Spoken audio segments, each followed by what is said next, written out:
Listen, man, it's your host, King Dennis. We got my brother Adonis right next to me. And listen, man, today, this guy needs no introduction. All right, but he still will introduce himself for you guys if you haven't met him before. You know, he owns Crown Studio, just dropped his book on Amazon, available on all platforms. And I would like for him to introduce himself so the viewers know who we're working with today. Well, thanks for having me. Yeah, it's a pleasure being here. So The Inner Light is a book about mastering love and letting go of fear. Hey. All right, because there are a lot of what keep us away from moving forward is our fear. Right. And for me, one thing that I focus on mostly is how to not give in to my fear of staying in the way of things that I truly want. Right. Because that's exactly the same thing that prevents me from going forward. Right. So of course I'm an author, I'm a coach, and I am the owner of Crown Dance Studio. With this book being made, do you feel like it strengthened your love to actually just creating this book and I guess limited your fear? Actually, this book was really designed for me and for my family. Okay. All right, because growing up in a family that didn't have anything to begin with, and that had a chaos around it, I didn't understand. You know, as a child growing up, I was born in the Civil War, so little did you know, coming up in the Civil War, I had nothing. You know, already everything around me was dark. Right. And as soon as I became into the age where I could see things and understand things, the first thing I was introduced to was a conflict within my own family. And I have never met my biological father until age 6. And during this time, I was with my grandmother, and there was the interaction between my grandmother and my father that really set things up for me that I didn't understand, because I have been with my grandmother for 6 years. She's been taking care of me. And then I met my father for the first time, and then there's this clash between the two people that I absolutely adore and love. You know, you can imagine being a child for the first time. You meet your father, and as a boy, you know, I was very excited. I was happy. It was fun, and I met other relatives of mine, and people I've never heard of even to begin with. And then a week or two later, my grandmother and I are about to leave, and then I witnessed this conflict between my dad and my grandmother, which actually led to me staying with my father. Okay. You know, it wasn't a decision of my grandmother. She didn't want to have this happen. She didn't really plan on this being a case. We were going away from a civil war, trying to reconnect with my mother and my other brothers and sisters. And as we got through the village where my father is, this conflict erupts. And it was all due to, you know, my grandmother taught me a very important lesson. And this was at age 6. She says to me, the worst lies you can ever tell is the one you tell yourself. So in essence, she said, honesty is not for other people. It is the character of who you are, you know, and a reflection that leaves behind. So for me, that was a lesson. So as we were leaving halfway out of the village, and not just a little bit of the book, I'm telling you, we were halfway out. My grandmother didn't tell my father we were leaving. I didn't tell my father we were leaving, and I didn't know why my grandmother did not. But then halfway through, and I said to my grandmother, I would like to say goodbye to my father, because I just met him. I was happy. I was excited. Why are we leaving? I'm not saying goodbye. Well, instead of saying goodbye to my father, I was saying goodbye to my grandmother. And after that, I never really got to see her again.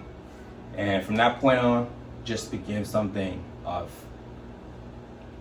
witnessing different life experiences that I grew to, let's say, become comfortable with and accept, because why it wasn't a choice that I made for myself, it was a decision made for me at a young age.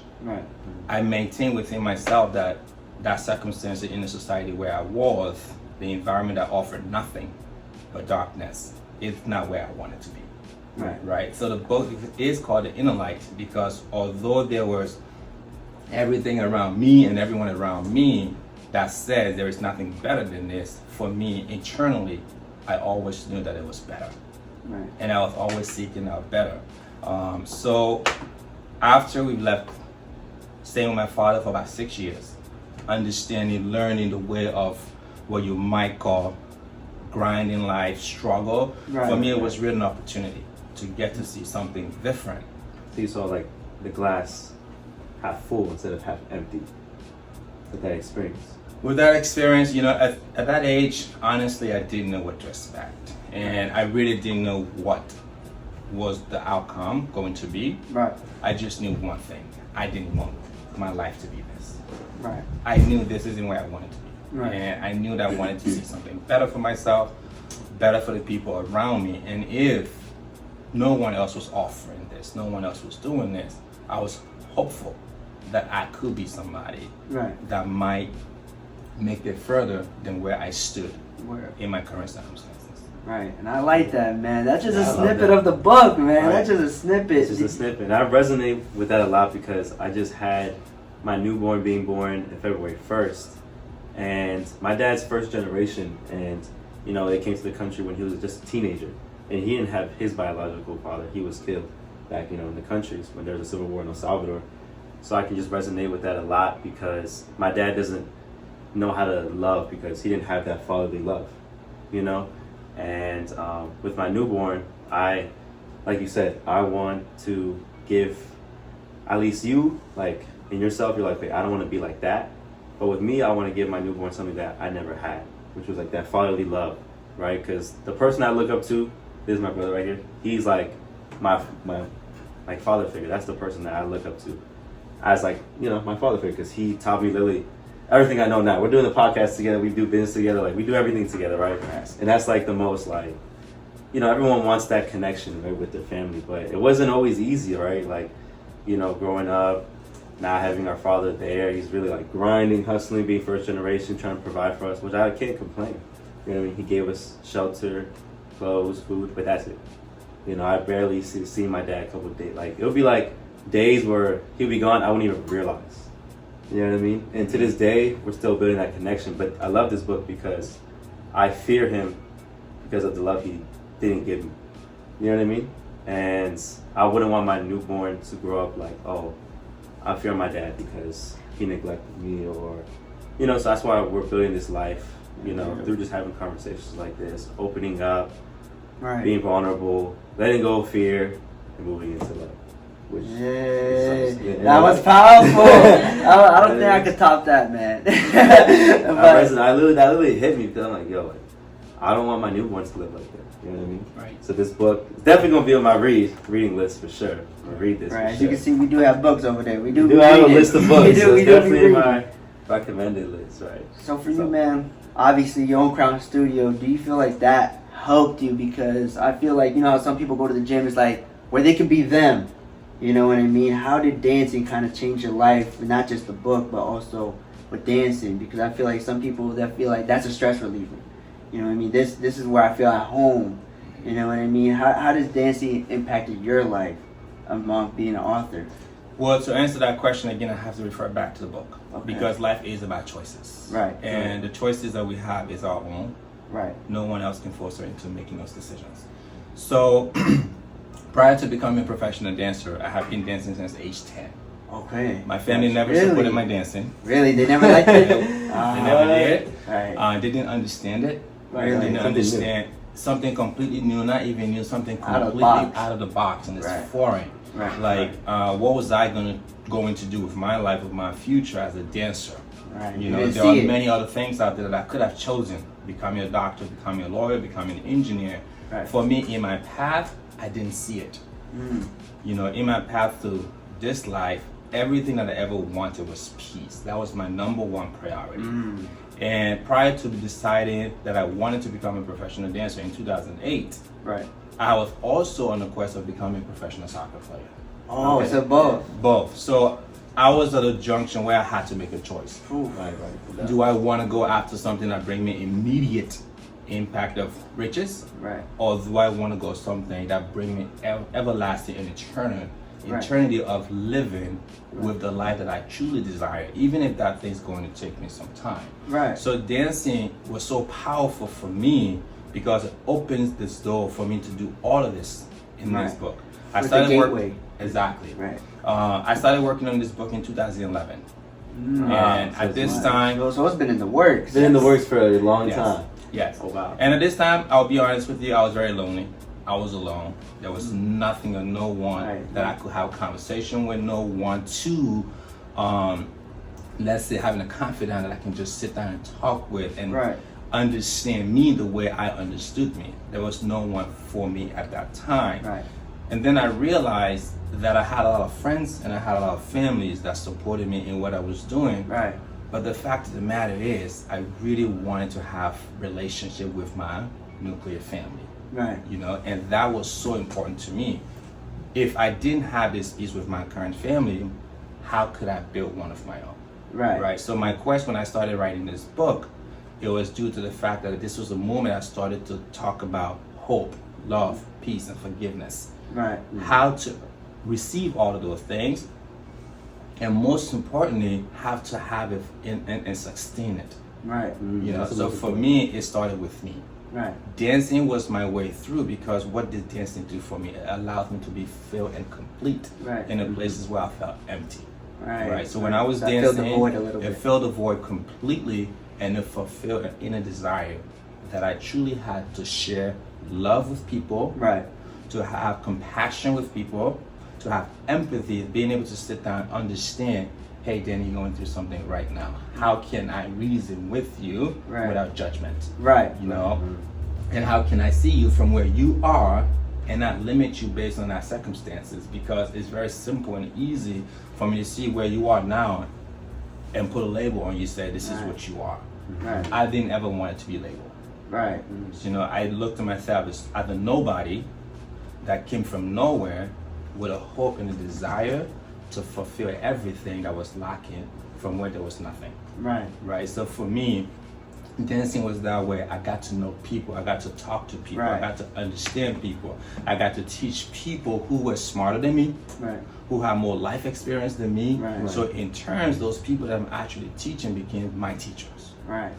They're your And mentors. Yes, the thought, in essence of thinking they're learning from me, but I was actually learning from them all this time, and to this day, I'm still learning from them. You're still To be very honest, you know. So I'm very grateful to everyone that ever came to me for information, thinking for dancing. Well, I got life lessons from them. Right, right. Because you're an You know, amazing coach, man. Go I into one of your appreciate classes. that. Go into I your class. appreciate that. You I know, appreciate I like how you teach, because you're more like, you make, like when I came, I was embarrassed by dancing, but you're like, man, you say your place, like, man, it's all right. I was terrible too. Like, you know, you try to fit in with people, Right, which is sympathize. good. You know what I Yes. mean? And I like that, you know, because a lot of people, you know, there's some instructors I've been to that were like, oh, like they will see people struggling, but they won't, like, you know, stop it or try to make it like a part of them. Right. So I was like, okay, cool. I like that. You know, that you stop. You're like, don't worry. Hey guys, if you know how to dance, at least act like you know what you're doing. Just do the best you can. Just do the best Do you the best you can can. with the opportunity that you have in the moment that you have, because that's what matters. Right. You Right. know? Doesn't matter what you did yesterday. It doesn't matter what's going to happen tomorrow. Right. Have the moment, live it, and this is how you're going to have real peace and fulfillment. Because the way I see it, if I'm thinking about my past constantly in a negative, Right. I'm so depressed. Right. You know, right. it brings a lot of memories that I don't want. You know, and if I'm thinking about the future constantly, then I'm very anxious and I forget the moment that I'm in right now. Right. So one thing that I will say again in my preparation to this book, to dancing, to personal training, to now being a coach, you know, of the Starting Point Coaching, one thing that I've always maintained is a priority list. If it's not on my priority list, it's not present. Okay. If it's not in my priority list, it's not current. Mm-hmm. Yeah, there are lots of things on my to-do list, but if this doesn't bring me the result that I want today, so that I can at least see tomorrow, then it's not as important as the next thing.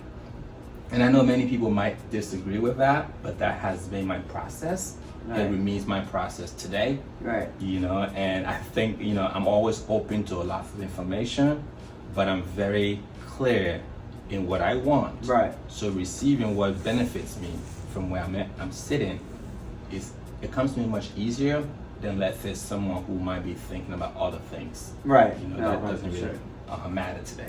Right, that's for sure. You know, on this podcast, we're very open. We talk about everything, right? So with this book, like love and peace, like, are you religious, brother? Or, you know, do you believe in God? Do you, like, you know, just speak about it, you know? God has always been my number one love. Okay. There's no question about that. Right. And I have had to believe in a higher power being called God simply because of my life experiences. Right. The things that I went through, how I came out of it, to be sitting at this table today, to be an author, to be a coach, to be an owner of a dance studio, you know, that has now been around for 10 years. Wow. I could have not done any of these things by myself. Right. Oh yeah. You know, and the way I achieve and accomplish those things, honestly, are unexplainable. Right. Why? Again, I came from nothing. There was nothing laid for me to say, you are going to be X, Y, Z. Right. Everything in my path from where I came says I was doomed to fail. Mm-hmm. You know, I was born in chaos, and chaos was my way in, chaos would be my way out. Right. So for me, there is no question that I'm a firm believer in God. Now that said, I must say, I have a different position when it comes to religion. Oh, yeah, for sure. Because the religion itself, religion is not a belief in God, the way I see it. Because again, it becomes a practice, it becomes a tradition that either box us into a certain category or take us out. For example, when I became a member of the Latter-day Saints, it was my choice to go into a church and seek information for myself. I love the church. Right. And I love all the churches that I've ever been a part of, and that's many of them. Right. One thing, I didn't backtrack. So I was born a Muslim. That's Right? okay. So I was born a Muslim, Halal. and I taught. I also talk about that in my book. Okay. Gotcha. But at a very young age, around age 9, I told my father this was not for me. At the age of 9. So when did you have that, like that realization that it wasn't? Because like 9 is very young. You know, when I was 9, I was playing with Pokemon toys and stuff. I wasn't thinking about religion. You know, I actually like my grandma, like you know, would take us to church no matter what. You know, very strict, no matter what. Church every Sunday. You know, 6 to 10 p.m. Right. That's what I remember. But talk about your experience. Yeah, but I think the experiences really can impact an individual. Right. And I think my experiences at the time really taught me what I wanted and what I didn't want. I had 3 stepmothers, and I had about 7 to 8 stepbrothers and sisters. Wow. Amongst all of us, I was the only one in the group whose mother was not present. Oh, wow. And my dad was there, but he was responsible for everyone else. Right. So how was he to take care of everyone the same and give me the same equal love that I desire at that time? Right. Right. So that's one thing. And being in an environment where everyone practicing what we call good, you know, love, peace, and security. This is what we preach. This is what we are teaching. I didn't see any of those things. Right. So for me, early on, it was just, I think it may have been out of resentment, call it that. But if you're telling me that you love me, if you're telling me that you care about me, if you're telling me that I'm someone that you desire to do good for, show me. Treat me this way. Actions speak louder. And if I don't see the action matching the words for you, what you're preaching to me, I most likely won't follow.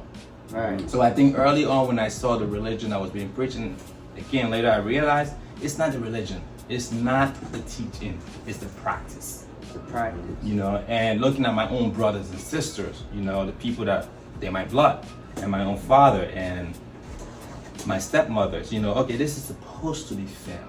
Right, but it wasn't that. So obviously at that point I realized this is not can be true. I don't want to practice this. And then it was one day, my father, it was around 2 o'clock, they called for the 2 o'clock prayer, and I didn't show up. I got very good. I got disciplined for that. My father asked him why was I not there, and the first answer out of my mouth was that I didn't want to practice it. So again, did I make that decision voluntarily? I don't know. So again, my reason for having a belief in God, of being loved and true, is based on the fact that I see it in my own life. In my own life experiences, I've seen that blessings follows me. Like, who was I at age 9 to say this to my father? Right. Like, come on. Like, I just met the dude, you know, he's trying to raise me and teach me good life lessons. And here I am telling him, no, dude, I don't want what you're teaching me, right? That's crazy. But God is love, God is peace, God is hope. And if that's true, then it's what we owe to ourselves and to everyone else around us. And for me, again, the inner light explaining a lot less about God, but a lot more about the individual and how to live your life, how to make the choices that you desire for you. Is a personal development self-help book. You are the decision maker of your own lives. Right. You know, I can't tell you what to do with your life. Even if you came up to me for information, I will not tell you what to do. Right. You know, I will ask you series of questions. I might have, you know, help you figure it out You advise for yourself with you, but I'm not necessarily going to tell you, hey, Like, this is where you should be, this is where you should be, right? So that's not my place. That's not how I go about my coaching or my teaching. And again, long-winded answer to your question, yes, I believe in God. Hey, that was an amazing answer, though. You know, I was actually I met my girlfriend's cousin, right? And he's not really like, you know, categorized as any religion, but like he was saying, like all religions have one thing in common, and that's just love, like in the center point, which is like just showcasing love, you know, acting in love, giving in love, showing up in love, just love in general. If we all can just focus on that instead of, oh, what religion are you, then we'll be at a better place in life, you know? So that's definitely true, for sure. And I hope, you know, religion will take the role of uniting people instead of putting barriers between people. Yeah. And you know, you guys go to church. Right. And how often do we go to church and talk about everyone else who don't go to church? Everyone else who's living outside the box. Right. You know, the way I see it is, if I see something that is so good and I'm living this good life, what is my responsibility? Right. Isn't it to have an open mind, open door to encourage you by becoming your friend, understanding you, and then maybe, just maybe, by that virtue, you might look to me and say, hey, Abraham, tell me a little bit about your church. Tell me a little bit about this guy you serve, right? But if I don't do that and I alienate you, all of a sudden you become what we call an atheist.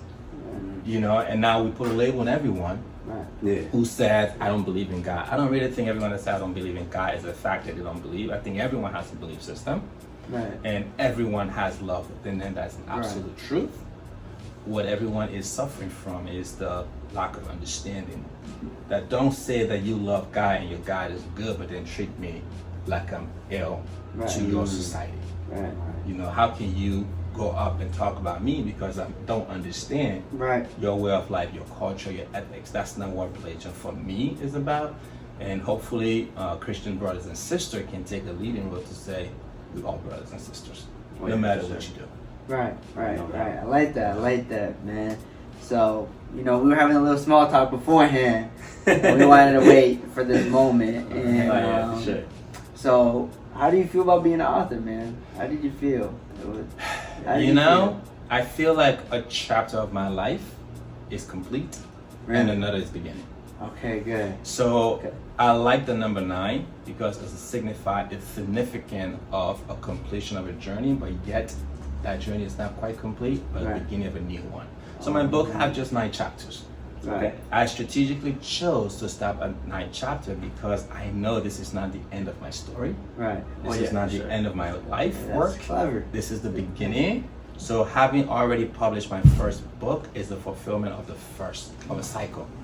You know, and it's a good feeling. I celebrate this very much. You know, I enjoy it. And why is this a completion? Because today I can honestly say to you that all of my family members, we like this.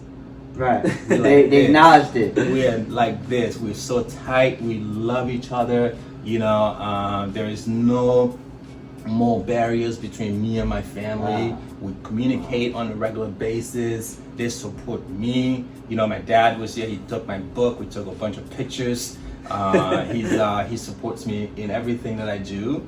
And my stepmother here, she is my anchor. My entire family have become a huge supporter ever since I took the lead role to say, listen, this is what I want. I want relationship with my family. I'm going to have it.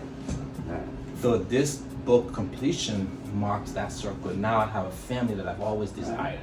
I have the relationship that I always wanted.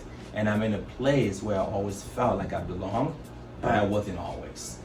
So this book being published completes that. Right. And that's what we call it, the inner light. I didn't come up with this name until the end of the book. Really? Did you have any other like demo names? I had so many different It'd be like that, hey. I had so many other names for this book. Okay. But when I was done with the book, the inner light was something that resonated with Just me. came. Okay, got it. And when the name came up, I had to go with it. I had to. Right. There was no question. I was so clear that because when I finished the book, I had to read the book. I had to review the book myself. Right. Oh yeah, sure. And understand how do I feel about the information here. Right. Reading it as a reader, not the writer of the book. Right. You know, That's how good. did I really feel? You know, do I feel empowered? Right. Do I feel like this book is a book that can help me? Right? When I can feel all these things and everything, the evaluation was done. The inner light was the name that got your mind. I like that, man. Did you have any other inspirations, like reading other books, other authors, maybe having conversations with other like writers that inspired a chapter or Think and anything Grow like Rich. that? I Think and Grow Rich. Okay. Rich Dad Poor Dad. Okay. Those are two books that I've read that is out of the Bible. That because the Bible has been, I study the Bible very much. I read the Bible as a way of understanding, to really know, okay, what are the stories? What are the messages in the Bible? Right. What are they teaching us? Right. And Each story. if you read each and every story, you can really tell that each and every story, the goal is to bring people together. Right. Now, some distill in, instilling fear in people, talking about the fear of God, the wrath of God. What is that? Is God to be fear or is God to be love?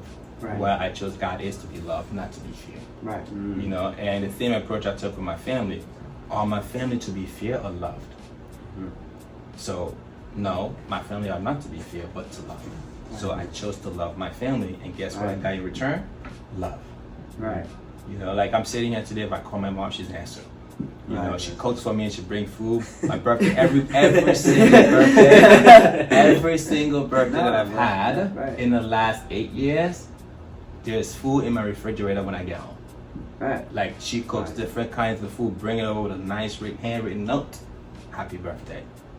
That's perfect. Very many things. So for me, again, is the fear or is the love? Love, and you would get love back in return.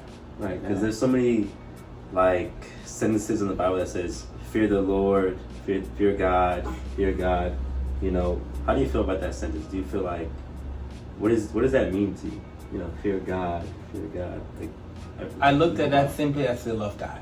Okay. Because if I read a chapter that says, I am God of love, you know, I love you first, so you too love me. The thing about it is, when we talk about fear, again, we talk about it as a perfect segue, right? Letting go of fear, mastering the act of love. So if I'm sitting here and I'm saying to myself, okay, I'm praying to a God that I'm afraid of. Right. Am I truly communicating with this God honestly? Yeah. Am I opening my heart? Right. Or am I just coming to this guy and say, I'm afraid that you're going to do X, Y, Z? Right. But if I'm serving this God and I say, hey, I love you because you love me, guess what? I am opening myself completely to be honest and truth with the way I feel in my belief. So fearing God for me is love God. Right. Love God. You know? And it is super simple. And the scriptures might say those things and we take it very literally. Yeah. And even when you talk about what the topic of sin, why not? Like, what is sin? That's the question. That's a good question. What is sin?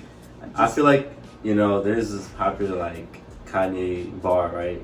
And like I don't know if you're a big Kanye West fan, right? I listen to some of his music. Like in this one song, No Church in the Wild, it says, sin is allowed if there's given permission, right? So pretty much saying, like, we formed a new religion if we're given permission to sin. So pretty much nowadays, there's a lot of, you know, I don't want to, of course, go into it, but there's a lot of people that do crazy things that are normalized nowadays, but in the Bible it says it's not. It's, you know, Right. it's a sin, right? You know, like, let's say, like, same-sex marriages or, you know what I mean? Like, just different topics that God has presented. Just having sex before marriage. Or like murder, you know? Like, the 10 Commandments, you know what I mean? Just like don't kill, don't steal, you know, don't commit fornication, all these different things, right? Like, the list goes on. Like, honor your parents. You know, of course, when we're in a teenager stage, you know, we don't honor our parents, we rebel, right? So there's so many different stages of life And sin is very different because maybe we'll be like, oh, someone killed somebody? That's crazy. That's so terrible. But then if it's like same-sex marriage, it's like, oh, that's acceptable. That's great. You know, praise God, right? So it's like, what is sin? What is not sin? What is acceptable nowadays? You know, how do we move as people of love and not people of judgment and like hatred? You know what I mean? To kind of unite the world instead of, oh, you do that, but we don't look at ourselves in the mirror. You know? How do you feel about sin? That's a very interesting and important topic. Right. And I'm not expert on Can I all add a of little this. bit more? Sure. Okay, I'm go sorry. ahead. No, I'm not an expert on everything the world is now looking at to say same-sex marriage, but I can't speak to my experiences. Okay. When you go through a civil war, and 3 of them that I've been through, you see a lot of things. You watch people getting killed in front of you. You watch someone getting taken away against their will to go become a soldier. Right. You know, and you see yourself running every single day for your life, with the hope to live for another day. And so for me, again, the 10 Commandments in the Bible said, thou shalt not kill. Right. Thou shalt not steal. My grandmother taught me very early on, if you take something that didn't belong to you, it's an act of stealing. So if you want something, ask for it. Right? So it doesn't matter if she's my grandmother and she owned it, it's not mine, it's hers. So I have no right to it. But if I ask for it, she would give it to me willingly and gladly say, yes, take it.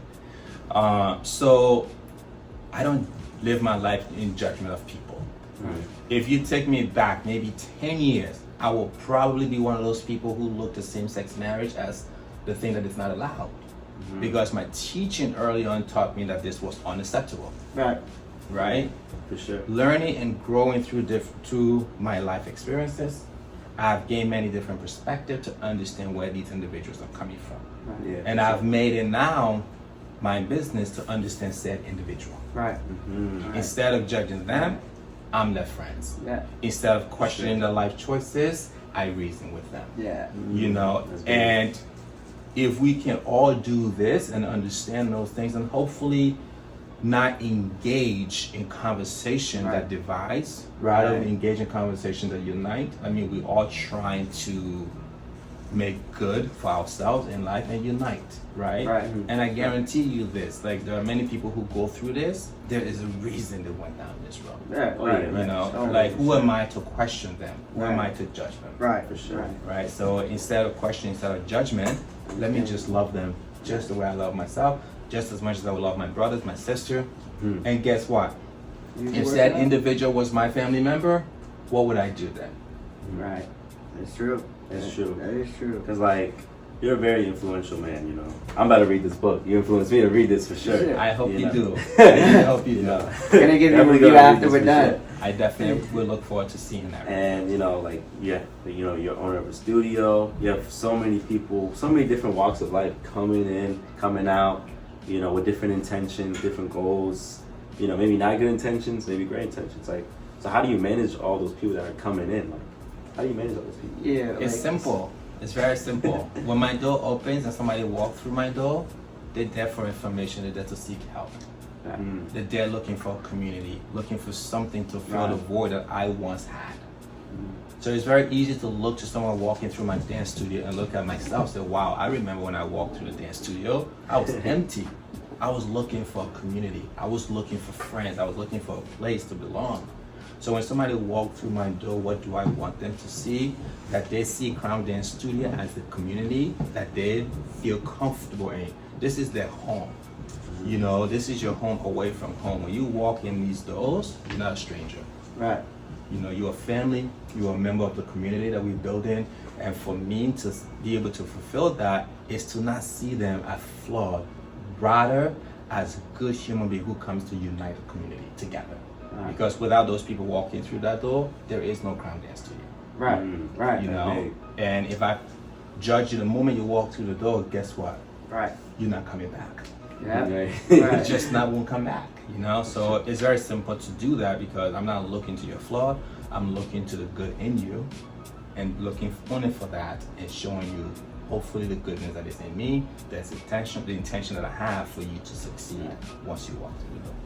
Okay, I love that. That's actually really good because a lot of people, like, I'm not a big dancer, right? You know, I only know a couple things, but like some people are scared. You know, some people are scared to like Dennis just mentioned in the beginning, he was scared to walk in the studio, but with your teaching, you made them feel welcome. And many others that are beginning in dance or even advanced levels or intermediate, you know, through your teachings, you allow them to just grow, no matter what level they're on. But with that being said, how was your first teaching? Do you remember your first social, your first person you taught? Like, were you frustrated? How did it go as planned? Yeah. Have you grown ever since? My very first student, I still am in communication with her. Really? Oh, okay. And she would tell everyone every single time that he was my first teacher. That's real. But before I go forward though, right, talking about how you welcome people, like when Danny came to my studio, for example, I had no idea what he did for life, right? Okay. So, but through my communication with him, through my interaction with him, like I made sure I didn't just talk to him in class, but I talked to him after class. So there was a follow-up to the engagement that I made in class, to the eye contact, the encouragement, and after class we sat there talking again. He asked me several questions, which again, we got to talking. Before I know it, he's wrote me talking about a podcast. I'm like, okay, so I didn't know who I was talking to. It didn't matter. It mattered that this individual was in my class. He wanted to do something great for himself. I had the means and the opportunity to influence him then, and that's all I did. So that opened this door to us sitting here today. So for that, thank you. I appreciate that very much. So my very first student, her name is Nushin. Okay, I have been working out in the dance studio for about a year. And I was still doing my training, and I'm still doing that. I haven't gotten any student yet to teach except assistant group classes. So imagine being in the studio assistant group class for a whole year, and you're a teacher, and you're very anxious to teach. Get out there. No, I was assistant, and to be honest, I was one of the better dancers in the studio. Also one of the better communicators as far as engaging with the audience in the studio. So there is something, again, you have to always be ready. As an athlete, I play soccer. So when it was game time, you play if you were ready from practice. So there is no game player if you didn't practice and you didn't practice well. The person behind you will play. So that mentality has always been with me to be ready. So one afternoon we're sitting at the Arthur Murray studio, and you know, I'm there doing paperwork, doing cold calling. And then this lady walks in one afternoon. She walks in the door. Nobody wanted to teach her. Really? Nobody wanted to teach her. And you know, of course, I got tagged to teach her. And I took her to the floor. We got to talking. She was so excited. I've never seen someone walk in the studio so excited. And I was equally as excited because this is my first real private lesson with a student. I'm like, yes, let's go have some fun. We got on the floor.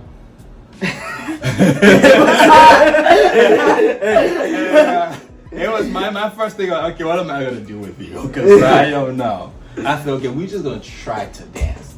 Whatever happened on that lesson, what didn't happen, I walked away from that lesson selling $50,000 of lessons.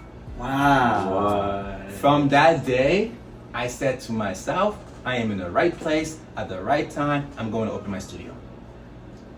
Imagine I just sold $50,000 for a studio that I work for, but I was making like $19,000 a year. So I looked at the math and I'm like, this does not make sense. But then in that moment, that day, my desire to become a dancer and to make good on it was made proof. Like I had how did I just take this lady that just walked in for information to sell her $50,000 worth of lesson? You know, that for me, that was testimonial enough that I was in the right place at the right time. And then after that, things just started to roll. Things just started to rise. Just started selling. Every student that I would work with, I sold. And in the franchise saw this that I was doing really good. And then I started getting more clients. And then I started approaching more people in the studio social. You know, this is how it became very busy. And this is how I really established myself to be a good teacher for the 5.5 years that I was there teaching. And ultimately led to me leaving and working for an independent studio, which I got fired after a year for building and making it very good. Right. So, but again, that firing was an opportunity. For me to get my own. It was really because I went in and I talked to the gentleman at the time. His name was Michael Rye, right? We sat down, we had a meeting. I said, Mike, I want to work for you for 3 years, and then I want to open my studio. He said, okay, that can be done. Great. I chose to do this. Brought every student in that I had at the time to the studio. So, you know, after a year, he approached me one morning and he said, I've come to the conclusion we can't work together anymore. I said, okay. How much? Really? Absolutely. Wait, what? So you did you brought ever the like find client. that closure of like why? Yes, I did. Okay. And I knew already before I got fired. Right. So again, for me, blessings follows where there is the desire to grow. I went into the studio that was making about $15,000 a year. When my presence in the studio, we were making about $35,000 a year. So in up the it up first by year. 20. So already by 50% we've gone up. Right. Like double the income. That's crazy. So that instantly tells me, okay, I'm bringing in a lot of revenue for the studio. The studio is doing good. But again, I become the lead instructor, and I become much more so influential in the studio than the owner himself. And I think So he this, didn't like that. I'm saying this really from the bottom of my heart, to be honest. Right. If you are a leader Right. and you have an asset, or what you might call an asset, or an individual that comes in and build you up, continue to promote and push that. And that's what you step want. aside. I was hopeful that this would happen, but after a year, it's gave me exciting on one Monday You were morning. thinking it was your studio now. Remember, right? It was. Remember, though, I was working to open my own studio. Yeah. So I wasn't That was working for him as if to say I was working for him. I was working for my development to open my own studio. Right, like an internship. Exactly, right? But in the same time, I was being very fair and honest with my dealing to put more money in the studio. So immediately after I got fired, and I asked him, how long do I have? It was effective immediate. I got fired. Wow, no days. The next day, I'll tell you this. The next day, I bought a convertible. Wow. Is that the Mustang right there? Nah, that's not a Mustang. Okay. It was a Sebring. Oh, okay. The next day, I went and bought a Sebring, and then I was dating a girl at the time, my ex-fiance, who I actually talked about in this book. Right. I drove to pick her up for dinner in my convertible, and I sat outside for a bit thinking about how I would tell her this news. I didn't know. She know that I got fired. I have no job. So first of all, dinner might be on her.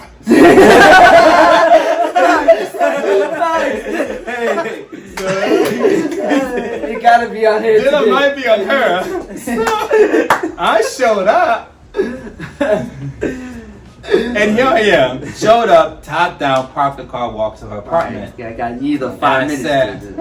and I said, babe, you ready? She was like, okay, where we going? I said, I haven't decided yet. Let's get in the car and talk about it. Right. You know, I was very, because I haven't told her. Right. And usually I would like to communicate with someone that I'm dating, that I've done something. Right. No doubt. But I just literally did this. I got fired. I'm like, I got a pay raise. So bought the car, instantly drove to her the next day and said, we came into the car, I had the key in my hand, I walked to this convertible, brand new, sitting right there. And I'm Looking walking nice. around it. My ex-fiance at the time, she looks at me, she's like, what are you doing around those people's car? Where's your car? At this time I was driving a beat up Subaru. Oh, okay. Yeah, So that she's- Subaru was so old, and part of the reason why I actually bought my convertible was I have taken my ex-fiance vehicle to be fixed. Right. And I given her my Subaru to drive. Right.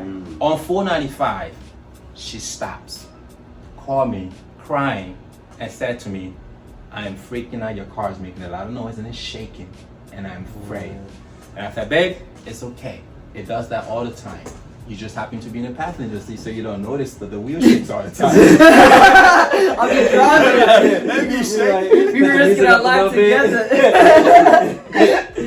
Don't worry, nothing. I know. She said, is this normal? I said, yes, it happens all the time.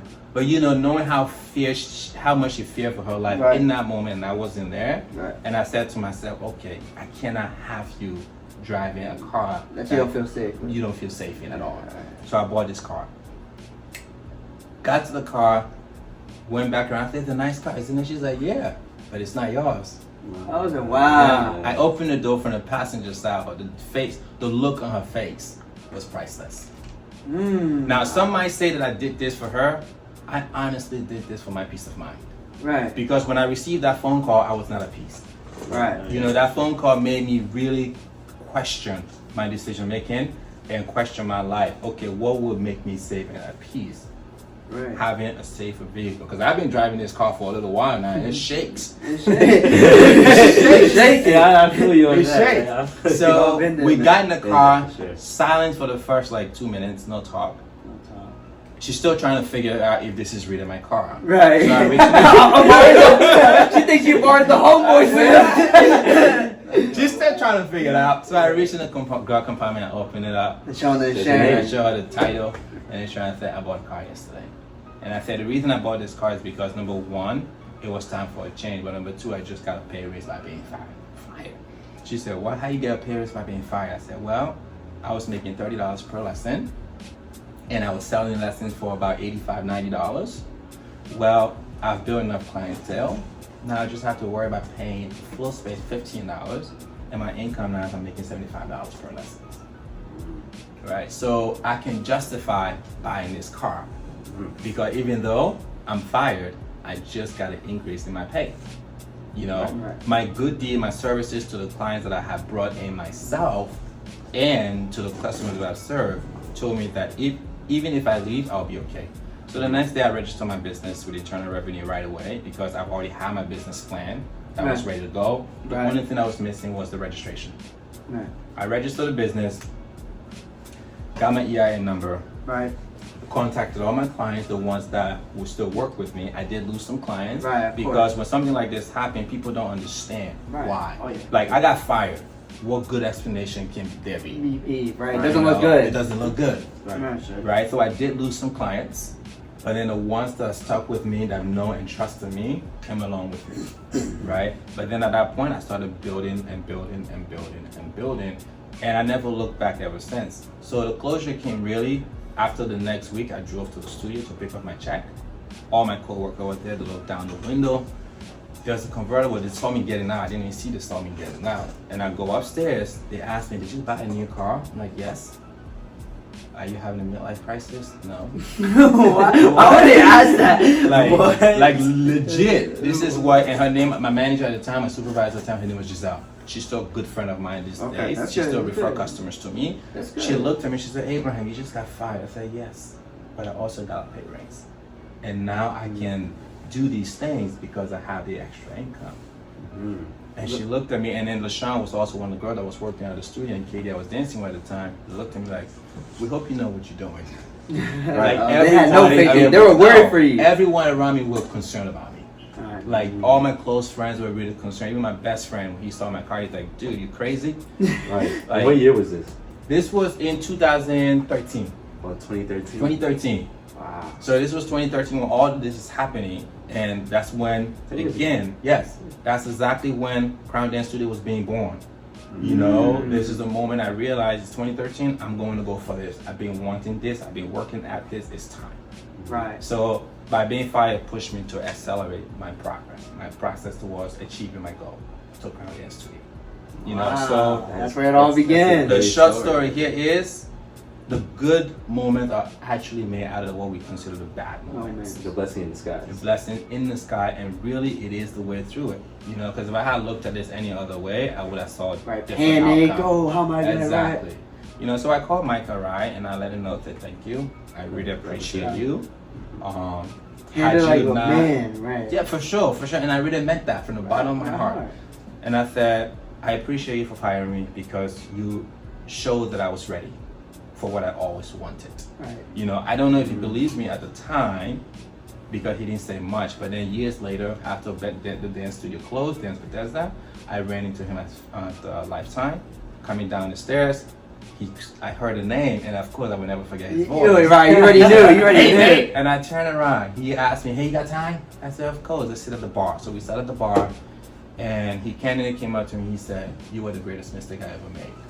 He said, "Had I kept you, I would have still been in business and would have been doing great." So from that moment, he chose to approach me and be honest Right. with himself. Right. Because I had already been honest with him. I shook his hand and I hugged him and I said, "Mike, I love you truly, and I appreciate you honestly. If you ever need to use my studio space, come and use it. Hey, that's true love. You know, so that's true there love. was a Even when he did closure from That's both true love sides. right I told him I was okay with him. He called me up and said to me that he was sorry. You were the greatest mistake I ever made. Had I kept you, the studio would still be there. Wow, so the studio's not even there no more. No, It's a different business? No, the studio closed a year after I left. After I was fired. Wow. Wow. But that's what just happens, man. You know, it So- just, hey, you know, sometimes the jealous and envious. You know, shout out J. Cole, always talks about that. You know, I don't know if you ever read this one book by what's it called? David Green, or he made his one 48 Laws of Power. I've Robert Robert Greene, Green. Robert Greene. It's Robert Green, yeah. Yeah, and there's one like law that says never like act like you're better than your master, right? Basically, in that like Exactly. in that message, when you try to act like better than the person that taught you, or like it's giving you like the master, you know, your boss or anything like that, they actually build envious because they feel like you're rising above them. Right. That's like I literally, when you told me that story, I just thought about that. I'm like, wow, that's so true. Because when And people, there's a lot of truth to that, you know. There's a lot of truth to that for sure. For me, now in my business, is to really try to who on my staff is showing more interest. Right. Who on my staff is showing the willingness to be better.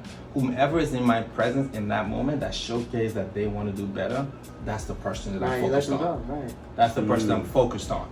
For Actually, instead of envying this person, Wanna I'm get actually better. loving it. I want them to do better. I want them to Right, do right. more. Right, You see? know, until they say to me, "This is too much." Great, let me take that back. Yeah. Then there's another person that step up. Whoever is in that moment right now, showcasing their ability to be credible, that's the person I'm supporting. Right. So those are like the guys that when I went to your class, like I saw that you were the last instructor that came out. Obviously, you know the head honcho got to come last. You got to finish the class. So like, are those the guys that you're talking about? Most like, of those guys, exactly. Yes. Okay, yes. that one. You happen to see Giselle and Javi were the one teaching. Oh, that was them. Yeah, they're actually great dancers. It was good. Yeah. Yes. So like for you, man, like when you first started, what are like for example, someone else, like one of my homeboys was on our Diente, the team that performed at your studio. And his goal is kind of what you want to do: have his own studio, have his own socials. So, what kind of tips can you give to anybody who wants to start the studio? What things that you learned that maybe other people don't see behind the scenes or don't know how to start? Something you've heard many, many, many, many times. Go learn in the studio. Work for a So studio. not YouTube videos, none of that. No. No. No. Cut it. The YouTube video is a shortcut. Ah. Any other thing outside of working in the studio, becoming a student first, then becoming a teacher, and then while you are a teacher, learn the business. Right, just definitely business. Learn the business. Because when I was at Optimer all these years, being looked over, I didn't look to myself as a waste. Right. It was an opportunity. If people weren't paying attention to me, I could do something better. They have all the resources available. Right. There were tapes, there were curriculum written. I would study those things. You know, in the moment where there was no clients to work with and there was not real assignment, my cold calls is done. I was in the studio early, first thing in the morning, and maybe the last to leave every night. Right. So for me, again, it's matter to me, how much do you desire it? Right. Is it big enough of a mission or goal for you to fulfill that you're willing to put everything behind? Right. Right? So if that's the case, then guess what? Go in the environment, become a student, learn, and then become a teacher. As you are a teacher, you're learning the business aspect as well. Right. Most teachers are not successful because they focus only on the one aspect, that's teaching. You cannot be successful becoming just a teacher. You gotta learn the business You side. must learn the business side. And this is where teachers struggle. Right. And this is where we all, if we understood the business aspect and it's the business that makes the teacher, it's not the other way around. You know, the teacher is there to influence the students that comes in and to represent the environment, the studio, in the best way possible by being themselves. Right. Right. So that's the best way I can honestly say. Even for example, as a coach, to be a coach, I went through my coaching school. I did 3 years of learning with Coach Training EDU so that I can obtain my certification, because it wasn't necessary for me to consider myself a coach. without ever having gone through the process of learning or being coached myself, you know, and also being coached by either therapy or a counselor. If I hadn't gone through all these things to learn from all these people what they've learned, and then enrolled myself into the school to get my certification, what are the experiences that I'm bringing to you that firsthand I know to work, but then be able to really coach anyone. Right? So that's the whole thing for me. Again, you want to do anything, first become a student of that. Okay. And then after you become a student of it, you can become the master. And that's how I look at that quote, master becoming the student becoming the master. And again, something I talk about in my book as well. Right. You know, it's not about where you start. Right. The journey ahead is a long way. Just keep So going. don't sprint, just take it one step at a time, one day at a time. I know you Stay felt in the like moment. 10 years was like this. I know, and just go back so fast. Right. And now I feel like I'm actually just starting. That's Wow. the way I see it. That's crazy. How do you plan the next 10 years? Now that you Now you've seen this chapter, it's now you finally see the closed. chapter, what, just like manifest a couple of things. Well, they already planned. Already planned. Okay, already planned. Okay, so I will put this question out there. Okay. If I told you that I was going to give a TED Talk, what topic would you think I'll be speaking on? Ooh.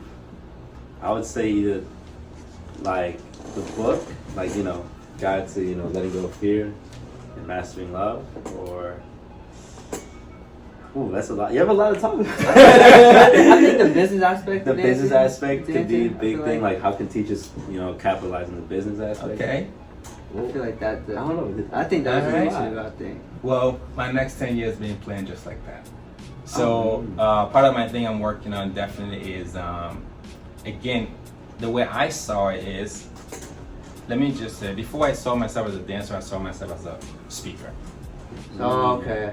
But at the time, I couldn't have conversation like these. Really? I could barely speak to anyone. Wow. My English is still bad, but back then, it was even terrible. so, You know, my friends who know me, they would tell you this. Right. And the people who work with me for the longest time, I have clients that have been with me for 10 years since I've been in my dance career. Right. You know, it's been that important. And it's become a very good friendship relationship. And I have family or students that didn't work with me in the past because I was so bad. I was very bad at teacher.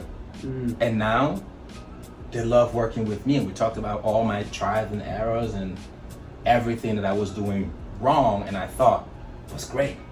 You know, so for me, it's that the establishment for me through the coaching, through the dancing, through the book, is all leading towards influence a mass majority of people versus just a small group. Right. You know, but again, when I saw this in my vision of planning, I didn't limit myself based on where I was. Like, how am I to influence a mass majority of people when I can barely speak? Right. When I can barely have a conversation with people one-on-one. So it was first to master those things in pursuit of that which I desired. Right. And so my plan going forward is just to continue to influence more and more and more people. Right. So you could start looking out for a TED Talk to drop. So Okay. I'm excited for that TED Talk, man. So that'd be crazy. For you, man. So like, obviously the crown's been out for a while. So like, how do you go out to reach to like, you know, like Ardiente, teams like that? Like, is it more like they hit you up, or you know, how does that work to get other professional dance teams to perform?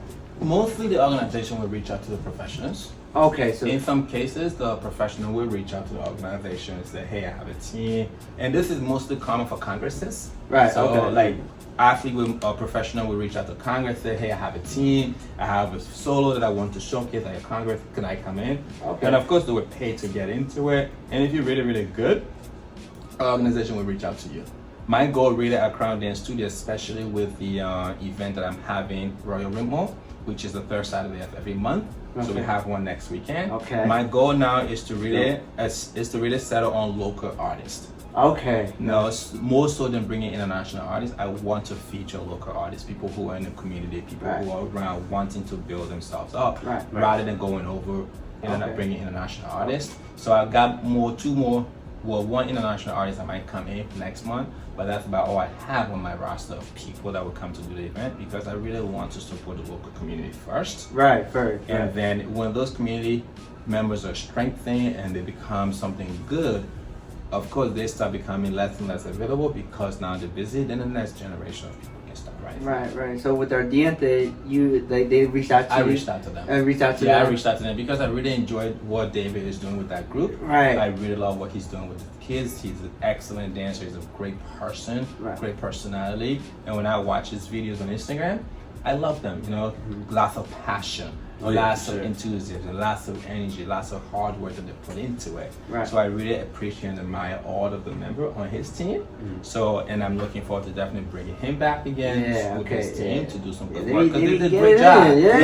Last time it was lit. When I went last time, very good job when they came in. People loved them, right? We were actually supposed to have them, I think, the last one, but they were not available. So again, they're busy. They got things going on.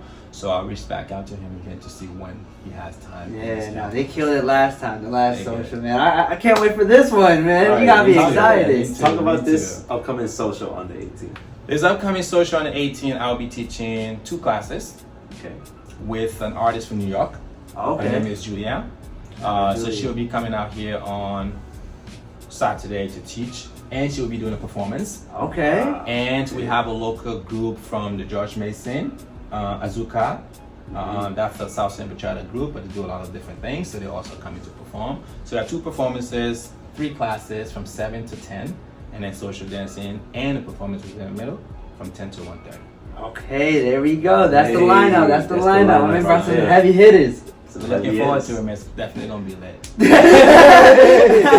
It's gonna be lit for sure. So that's actually amazing, man. So we talked about a lot of things. The inner light. This was amazing. Thank you.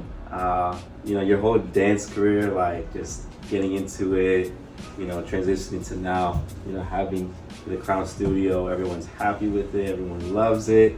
You know, now 10 years down the road, TED Talk on the way.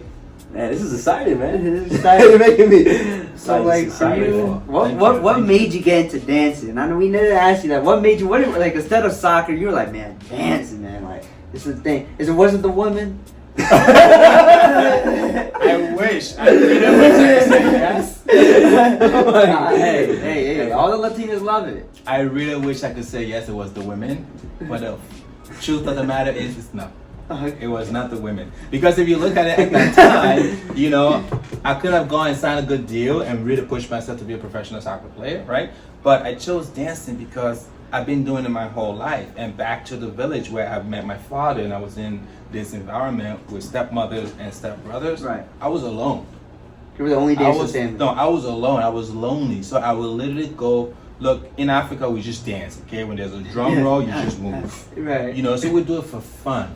But I had to remember how I felt when I would do my African style tribal dance, you know? So for me, dancing was always a way forward to bring peace to my life. Right. You know, whether or not I was alone at the time and I felt lonely at the time, completely unloved and unsupported at the time, dancing was my love. It made me feel complete and whole because it was the one thing that I could do with self-expression and communicate myself loudly enough through my movement without speaking a word. You know, so I may not speak a word, but my movement will be powerful enough that you will hear within me what I was feeling, you know, the passion. And, you know, but prior to becoming a professional dancer, something really interesting happened. It was back in 2007. I went to Stockholm Southside called SOS. This is one of the most, it's established by Air Rush. It is one of the most long-standing social organization in DC. Right. I went to that event and it was the 2 or 3 years anniversary, and I remember sitting there, not dancing at all. Right. It was my first time there, and I haven't really put myself in the environment where I dance with other people. So the entire night I was there with a couple of friends. Right. They're dancing and having fun, and I'm admiring what they're doing, but at this time I haven't done any partner dancing. Right. Just hip hop and African style dance and a little bit of contemporary dancing. So this was a new world to me to see it. And the friend that I went with, they play soccer, so from the soccer team, a lot of Latinos. So we went out, and I didn't dance that night. Really, nothing? No. I was so uncomfortable. I froze. Wow. Like even the ability for me to step off the stage to dance with somebody, my hands were shaking, my feet were shaking. I was overwhelmed. Oh yeah, for sure. But I left that night thinking again, want just this as the way it happened with the vehicle situation with my ex-fiance, I left that night saying to myself, no, this can't happen again. Yeah. So instantly I went back to the dance, started learning those dances right away as a student, so I can become better at this. So that the next time I went out, I would be better. Right. You know, and I didn't want to sit out because I love dancing. Right. But Just I was staying never there. dancing with somebody that was new to me. So to be able to just stand there and freeze, that didn't make me feel good at all. It was the one and only time in my entire life of dancing that I felt completely out of place and empty. So I didn't like that feeling. I didn't What want was it? that Bachata, feeling. salsa? It was bachata and salsa. Oh, Yeah, man. it was salsa and bachata The things you night. love. It was salsa and bachata, you know? And it was then Earl Rush, honestly, when I first saw him dancing, he inspired me. He's an older gentleman, right? So he's good at what he does. And at the same time, he's passionate about it. At the same time, he extends the same joy to people in the community. So watching him do all these things growing up, and as an African American at that rate, for me, it was very inspiring. Right. You know, I'm like, okay, this guy can do it. I'm gonna do it. Right. Not that I can do it, but I'm going to do it. do He it. just showed me precisely how to do it. Okay, You know? gotcha. And from that point on, I just study every instructor that I can and take as many lessons as I can. Right. Go to as many classes and classes as I can. Right. Because, and again, even through the process, people will still say no. You're still gonna have people that don't want to dance with you, and the primary reason is not because they don't like you. It's because they are uncomfortable. Right. It's a new environment, it's a new place. They've never seen you here before. You are out of, you know, you're not from this place. Some of them are trying to assess, are you really a good dancer? Right, You no, know? that's true. I learned that the other time. Man, I was dancing with this brother. You can just give her like she was not dancing. I was like, hey, shout out to my man Abraham. He said, go do it.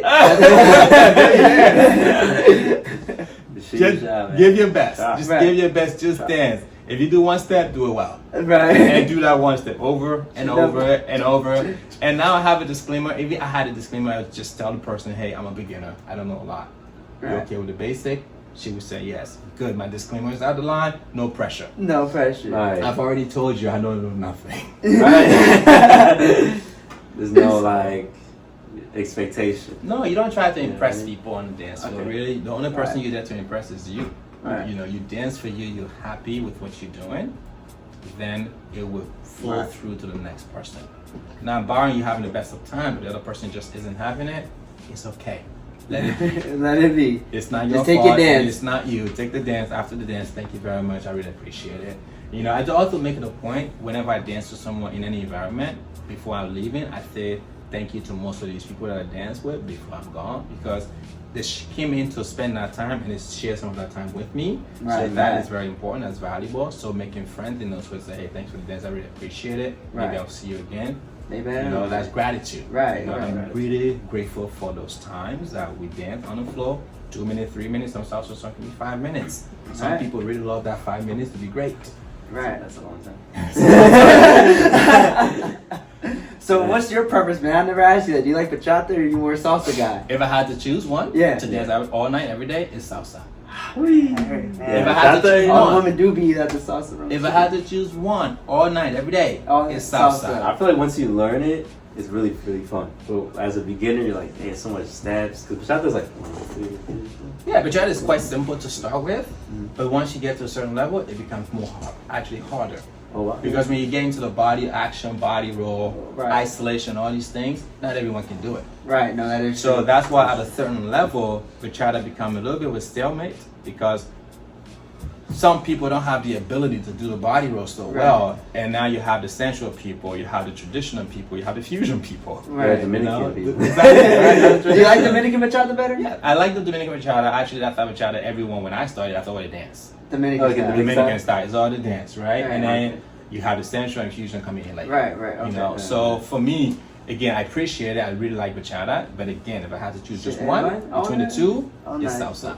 Yeah. Okay. I can You dance my make it salsa crazy. on one, I can dance my salsa on two, and I'm still very happy. That's also too. Like it's crazy. I remember my man was working this light skin. going on. Like, yo, I was just watching the whole time. I was just like, man, you know, this is the guy right here. He's him. Right.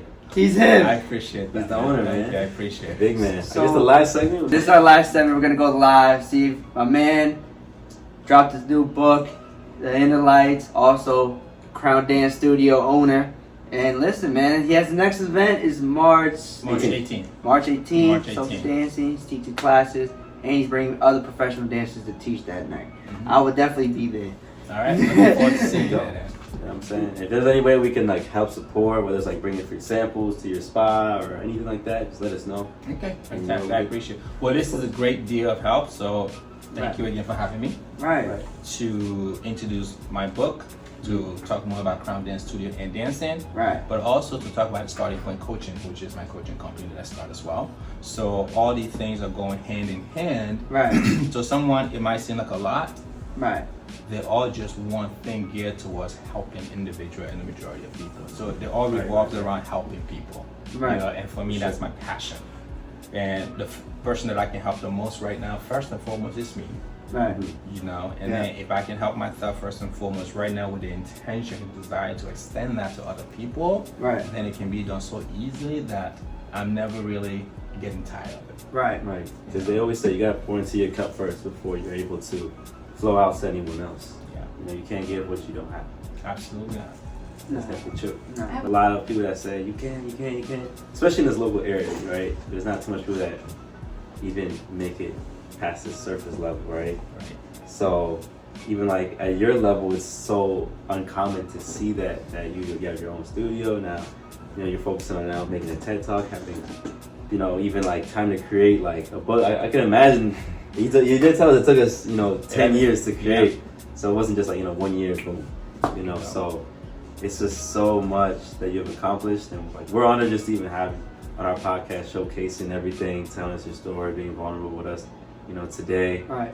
Just being here, having your time is amazing. I don't even want to leave, bro. This conversation. I appreciate it, man. Thank you. It's so great, man. It's, and I hope we can come on Saturday, on the 18th, to, just celebrate and just be there to, really see like, Gotta get the full experience. Right, full experience. I got the full experience. Right, just, support. It was definitely like you said, without the people, there's no crown. Absolutely not. Absolutely. So, yeah, Yes. so just honoring that, man. This is great. All right, man. But does anyone who enter in and exit? Okay. Listen, man, this is how we're gonna finish up. Just have any final words that you want to people, maybe about your book, about Crown Studios, any of your fans out there, man. The final word that I have really is just a word of gratitude. Gratitude. Grateful to everyone that have been in my life to this point. Grateful to this opportunity to have. Very grateful to the photographer, videographers, and that is VerakStudio.com. Yeah, behind the scenes, making the magic happen. Verak he's become a very important person in my life, and he's one of those people. Again, when I first met him, I instantly saw something great in him that real. I knew That's would love. benefit both of us. Right. And at the time when he came to my studio, it was really bare with no leads. He came to dance socially, and I made sure that he stayed forever. So I didn't offer him money at all. I offered him my honesty, my desire for what I saw him as. Right. And he saw that, he believed in it. And to this day, he's become an important person in this book, this cover. He took this picture. Hey, shout out to my man. Verak Studio, Verak Photo, he took this photo. Do I get royalties? But he doesn't have any royalties. We give him royalties in other ways. We continue to use his service. So this was actually a trip we have taken down to Atlanta. And a lot of things happened. It was a trip down to one of my buddies that was doing a music video, which I was a part of, and of course Verak was part of that as well. And we decided to just go ahead and do some shoots and improv. And we were there kind of doing all these things, and there was a lake. We got in the water, guy took my shirt off and everything. The look that you see here really is a powerful look, because every time I looked at nature, I envisioned myself somewhere more than where I'm standing. I didn't take this picture with the intention of this book. Right. Okay, Right. It was for the gram. It was not for the picture, but as we were making the selection process of photos, and I knew that there was something that would come out of this. Right. This photo came up because again we did a collage. You would see this one of me looking up into space, heavily focused, and this is me just kind of just toss the water up and looking down at the water, just imagining the movement of water and how easy it is to move. That's what I'm thinking at this time. And this is me tossing the water up in the sky, and that actually was his idea, Verak. So because I did it once, he's like, hey, do that again. I said, okay. So I did it. I tossed it up and I just saying, write down like, thank you, God. Right. And we took these collection of photos and we just made it to fit the inner light. You know, it's not what on the outside, what is what from within. So today, the message is love fearlessly, live fully, and do that every single day. Hey, I love that, man. I love that. And just like that, guys, we out and we complete. And don't forget, he has on all digital platforms. Hey, if you want the book, buy it from him personally. And also, go follow his Instagram at Crown Down Studio. Yes, right? Crown Dance Studio, abraham.crown.dance. Yep. And you will find anything that you want about the studio, Crown Dance Studio, all on my own personal page. There we go. And then the book is on Amazon Live. You know, so look up The Inner Light by Abraham on Amazon. Also on my website, abrahamsano.com. There we go, man. Go, man. And now that we are out. Peace. Thank you. Let's get it.